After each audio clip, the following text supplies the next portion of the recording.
হামসফর ট্রেনে এত নোংরা বেড কভার দিয়েছে, গায়ে দেওয়া তো দূরের কথা, পা মুছতেও ইচ্ছা করবে না। মোটা মোটা লম্বা লম্বা, মোটা লম্বা ছাড়া স্বাদ হয় না। ও ভাই মারো মুঝে মারো মারো মুঝে মারো। মর্নিং ফ্রেন্ড, তো সকালবেলা উঠে আমি আর বোন এখান থেকে বাজারে চলে গেছিলাম, কারণ আমরা কলকাতায় এসে একটা হোটেলেই আছি এখন। তো বাজারে গিয়ে কি কি এনেছি আগে চলো তোমাদের সেটা দেখাই। তো দেখতেই পাচ্ছ কত পটল নিয়ে যাচ্ছি, মনে হচ্ছে ওখানে গিয়ে ওখানে গিয়ে পুরো ব্যবসাটাই চালু করে দেবো। তা কত করে নিয়েছে সেটা বল। 120 টাকা নিয়েছে, মোটামুটি প্রায় 8 কিলোর কাছাকাছি আছে। আর তার সাথে নিয়েছি হচ্ছে মাশরুম। এটাকে আমরা ছোটবেলার থেকে জানি দুর্গা মাশরুম, এটাকে তোমরা কে কি জানো একটু জানি অবশ্যই, বুঝতেই পারছো। সে আমি অনেক বছর খেয়েছি, আমি আর লোভ সামলাতে আমার বোন পারিনি, নিয়ে চলে এসছে। তার সাথে আমি বলবো এটা কি, এটা হচ্ছে সেই বিচি কাঁঠালের দানা। ওটা সবসময় উল্টো পাল্টা ওয়ার্ড ইউজ করবে। বিচিগুলো ছড়িয়ে রাখলে দানা, বোন দানাগুলো ছড়িয়ে রাখতে না, ছড়াতে তো এটা কি বললাম। তোমাদের একটা কথা বলি, সেটা হচ্ছে কাঁঠাল বীজের দামটা বেশি নিয়েছে, 100 টাকা নিয়েছে, 600 গ্রামের দাম।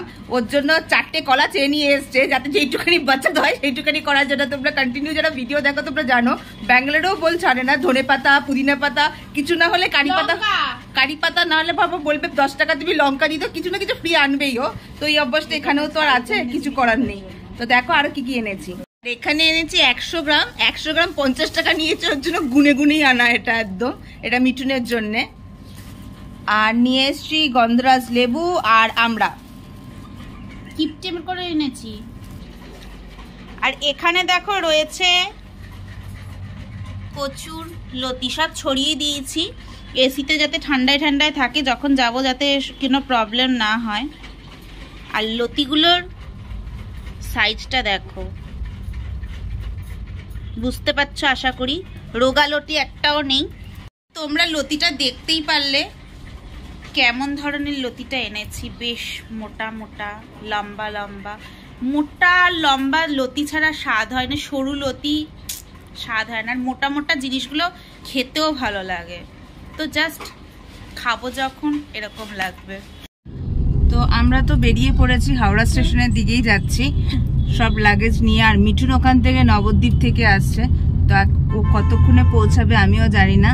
তো দেখা যাক কতক্ষণেও পৌঁছায়। আজকে আমরা দুপুরের কোনো ভিডিও তোমাদের সাথে শেয়ার করতে পারিনি, এটার একমাত্র রিজন ছিল আমরা সবাই একসাথে ছিলাম দুপুরবেলাটা, কিন্তু ভিডিও শেয়ার করতে পারিনি। এই কারণেই কি, বিজয়ের কে তোমরা সবাই চেনো, বিজয়ের গুরুমা হঠাৎ করে আমরা নিউজ পাই যে মারা গেছেন, তাই আমাদের দুপুরের খাবার দাবার বলো কোনো কিছুই আমরা শেয়ার করতে পারিনি। তাই এখন সন্ধেবেলা আমরা বেরিয়ে পড়েছি আমাদের হাওড়াতে যাওয়ার জন্য, আমাদের ট্রেন আছে, তো সেখান থেকেই আবার তোমাদেরকে বলছি। তো খুবই খারাপ লাগছে ব্যাপারটা, আর আমরাও থাকতে পারলাম না, আমাদের যেহেতু ট্রেন, তো থাকতে পারলে হয়তো বিজয়ের সাথে একটু আমরা থাকলেও হয়তো অনেকটা সাপোর্ট পেত। ও একটুখানি ভেঙেই পড়েছে ব্যাপারটা নিয়ে, তাও আমরা যতটা সম্ভব চেষ্টা করেছি, ওর যতটুকু সময় পেয়েছি ওর সাথে ওকে একটু সাপোর্ট দেওয়ার। তো ভালো মন্দ তো সবসময়ই থাকে। আমরা বেরিয়ে পড়েছি, এবার যাচ্ছি স্টেশনের দিকে। মিঠুন দাও স্টেশনেই পৌঁছাবে নবদ্বীপ থেকে। তো আমরা তো দেখতেই পাচ্ছ হাওড়া স্টেশনে পৌঁছে গেছি, মিঠুনও চলে এসছে।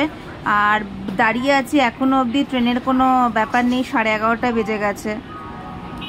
আর কিছু হোক না হোক এই গাড়িতে আসার কথা মনে আমি আর ভাববো না, তার কারণ হচ্ছে আগেও একবার এসেছিলাম, এইরকম একই ইস্যু হয়েছিল, এত লেট করে ছেড়েছে। তার আগের বারও একই প্রবলেম হয়েছিল, উল্টো গাড়ি এসেছিল, এক জায়গায় দাঁড়িয়েছি আরেক জায়গাতে আবার পুরো উল্টো করে যেতে হয়েছে।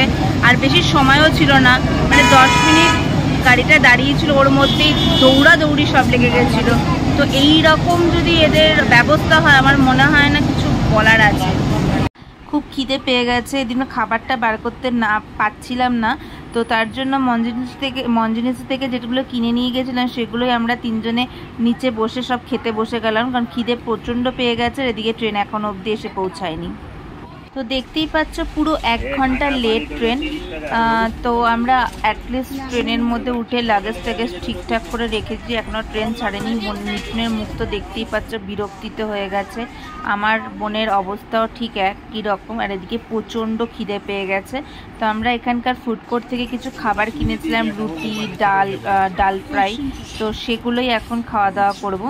তো খাওয়া দাওয়া তো সব কিছু তো খুব সুন্দর করে সাজিয়ে বসে আছি, মানে বসছি, কারণ জায়গাটা আমাদের খুব ছোটো, কারণ আমাদের মিডল সিট পড়েছে, সেখানটা যে একটু অসুবিধা হচ্ছে, কারণ লোয়ার সিটে যারা আছে।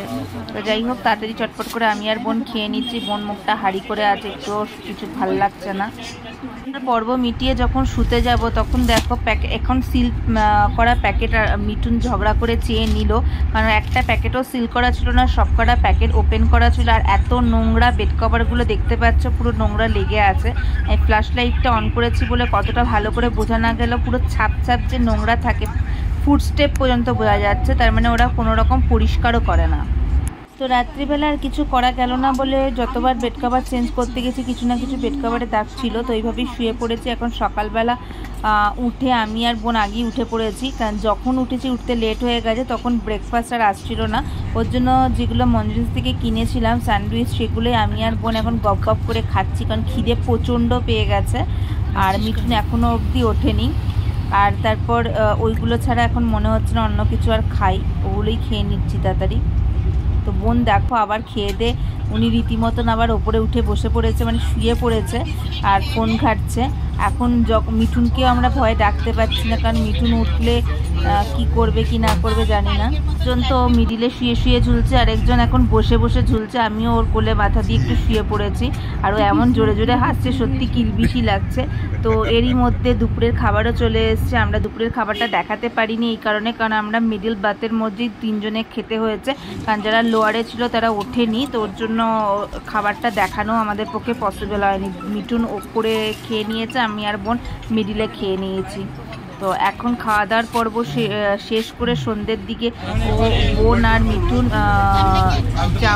কালো জাম নিয়ে বসে পড়েছে, আর আমি এদিকে ভিডিও করছি, সেটা আমাকে কাচের রিফ্লেক্টে দেখা যাচ্ছে। যার দুজনে তো ঝগড়া শুরু হয়ে গেছে, কোনো জায়গাতে ওদের একটু শান্তি নেই। মানে এইরকম দুজন কোনোদিন যদি ঝগড়া হয়, ওরা সাংঘাতিক পরিমাণ ঝগড়া হয়ে যায়। তো কোনো না কোনো জায়গায় ওরা শুরু হয়ে যেতে পারে ওদের দুজনের ঝগড়া। এখন ও বসে বসে কালো জাম খাচ্ছে। এরপর বিজয়বাড়ার থেকে আমাদের একটা আইটেম মিস হয়েছে, তো ডাল ফ্রাই, তো সেটা পাওয়ার পর ডাল তড়কা, ওটা পাওয়ার পর রুটিগুলো আমরা কমপ্লিট করবো, খাওয়া ওই তো। বিজয়বাড়া আসতে এখন অনেক দেরি আছে, তো এখনও অবধি আইটেমটা আমরা হাতে পাইনি। তো এখন মিঠুন আর বোন বসে আছে, কারণ যেহেতু ট্রেন লেট, প্রায় 6 ঘন্টার মতন লেট ট্রেন, তো ওর জন্য অনেক রাত হয়ে গেছে খাবারটা পেতে পেতে। দুজনের মানে কথা চলছে, মানে হচ্ছে মন্ত্রণা থাকে না, ওই রকম চলছে, মানে একটু পরে আবার ঝগড়া না লাগে। তো যাই হোক, খাবারটা এসে পৌঁছায়নি আমাদের, তো তার জন্য আগে চিলি চিকেন নেওয়া ছিল, সেইটা দিয়েই রুটি দিয়েই খাওয়া শুরু করে দিয়েছি। আর মিঠুনের মা মিঠুনের জন্য কতগুলো রসগোল্লা পাঠিয়েছিল, সেই দিয়ে রুটি দিয়ে এখন খেতে হবে। আর একটা কথা হচ্ছে, চিলি চিকেনটা এমন ঝাল, সাংঘাতিক ঝাল, মানে আজকে খেলে কালকেও মাথা চাপড়াতে হবে। তো পরের দিন সকালবেলা আমাদের ব্যাঙ্গালোরে নামার কথা ছিল 6:30 থেকে 7টার মধ্যে। তো সেখানে দেখো আমরা মুখটা কাচুমাচু করে বসে আছি। নেমেছি হচ্ছে প্রায় 1:30টার পর। তো অবস্থা বুঝতেই পারছো আমাদের কতক্ষণ ধরে ট্রেনে এরকম থাকতে হয়েছে। তারপরে খিদে পেটে একদম অবস্থা খারাপ। এখন ক্যাব বুক করা হয়েছে, ক্যাবের জন্য ওয়েট করছি। অবশেষে বাড়ি 6 ঘন্টার ওপরে, 6.5 ঘন্টা, মানে কখন বাড়ি পৌঁছানোর কথা ছিল। এখন খেয়ে দিয়ে ঘুমানোর কথা ছিল, আরামসে ঘুমাতাম। এখন রাঁধবো, তারপর খাবো